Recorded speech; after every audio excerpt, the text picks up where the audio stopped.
नमस्कार प्यारे बच्चों, मैं doctor Vinod Kumar, Swami Vivekananda degree college,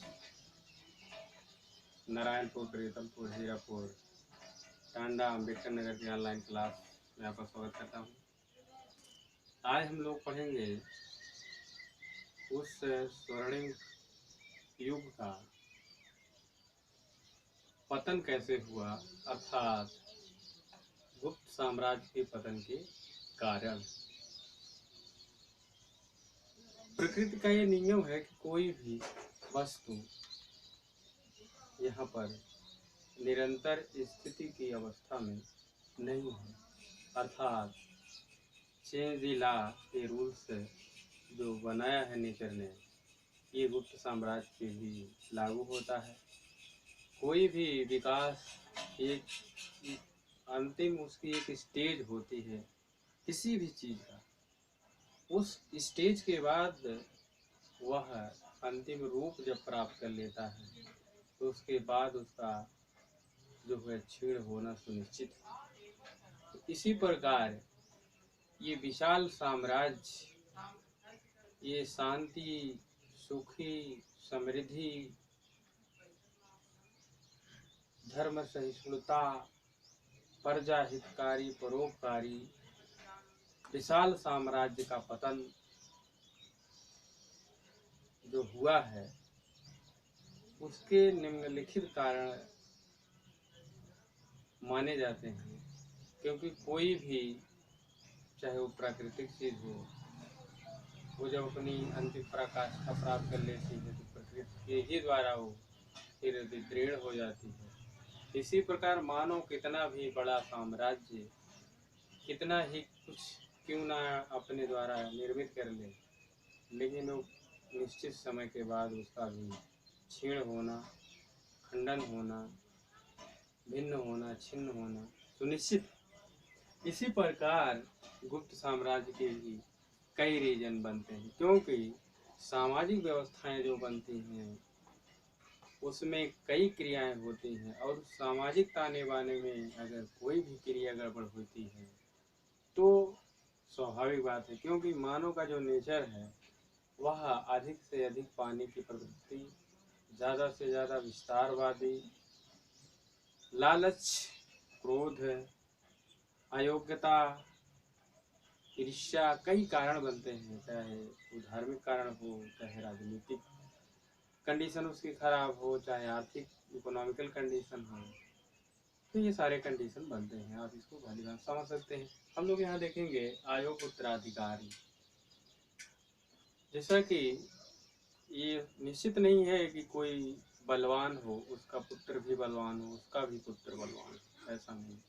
ये भी नहीं निश्चित है कि कोई एक विद्वान व्यक्ति है उसका भी पुत्र विद्वान हो, उसका भी पुत्र विद्वान हो, ऐसा बात नहीं। तो इस प्रकार से चंद्रगुप्त, समुद्रगुप्त जैसे पराक्रमी सम्राटों के अलावा यहाँ पर इतनी यशस्वी, दूरदर्शी, इतने बड़े साम्राज्य के लिए ऐसे सम्राट फिर नहीं हुए। अर्थात जो योग्यता उन लोगों में थी, वो योग्यता आने वाली उनकी जो पीढ़ियाँ थी उनमें ये चीज़ें नहीं थीं।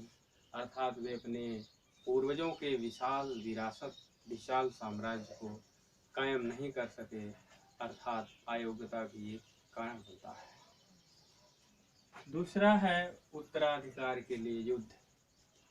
जैसा कि ये मानव नेचर है, हर एक व्यक्ति सुख, भोग, विलास की कामना करता है। खासकर राजवंश जो होते हैं, राजा, उनके अंदर तो ये प्रवृत्ति और ही अधिक होती है। राजा जो होता है वह स्वयं सम्राट होता है, और उसके कुछ सेनागण होते हैं, सेनापति होते हैं, तो वे लोग भी इसकी चाहत करते हैं। तो इसलिए आने वाले जो और संतानें थी, वो बड़ा परिवार इनका रहता था, संयुक्त परिवार रहता था। तो संयुक्त परिवार में भी लोग अपनी चाहत, अपनी इच्छा, अपनी योग्यता, अपने अंदर जो लालच एक हिसाब से कहा जाए कि परिवार के कुछ कानूनों का उल्लंघन करके स्वयं सम्राट बनना चाहते थे। इसलिए पारिवारिक कलह जिसे कहा जाता है, तो उत्तराधिकार के लिए आपस में ही लड़ाई होने लगी, जिसके कारण परिवार में एक बिखराव हुआ, ये भी बहुत बड़ा कारण बनता है। आंतरिक विद्रोह। आंतरिक विद्रोह का मतलब, विशाल साम्राज्य था। विशाल साम्राज्य में कुछ क्षत्रप लोग थे, कुछ सेना गण थे, कुछ छोटे छोटे जो जागीर की देख रेख करने वाले थे। तो उनके अंदर भी ये लालच पनपने लगी कि मैं भी अपने क्षेत्र का ही राजा क्यों ना बन जाऊं, मैं राजा के अधीन रह के काम जो है करना मुझे पड़ता है, अगर मैं स्वयं राजा बन जाता हूँ। तो कारण क्या हुआ कि जब योग्य शासक नहीं रहे तो मौका पा गए छोटे छोटे भी जो राजा थे, उन लोगों ने राज्य के खिलाफ अर्थात राजा के खिलाफ विद्रोह कर दिया। इस प्रकार से साम्राज्य के अंदर ही आंतरिक विद्रोह हो गया।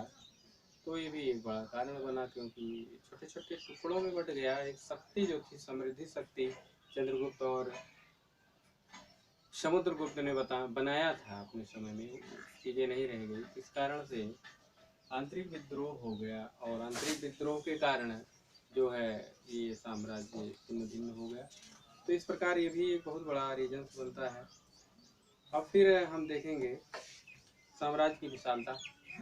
जैसा कि पहले भी बताया गया कि कोई बहुत विशाल साम्राज्य हो तो उसमें बहुत बड़ी विशाल सेना की भी ज़रूरत होती है, और उसकी सीमाएं बहुत विशाल होती हैं। तो पता लगा कि अगल बगल दुश्मन भी होते हैं। तो अगर राजा सशक्त नहीं होगा, राजा प्रबंधन में कमी कर देगा, तो सेनाएं कमज़ोर हो जाएंगी, देख रेख में कमी हो जाएगी, तो जिसके कारण स्वाभाविक बात है कि साम्राज्य का जो है संकुचन होगा। तो बहुत बड़ा विशाल साम्राज्य था। तो जब अयोग्य सम्राट हुए, आंतरिक विद्रोह हुआ, तो उसका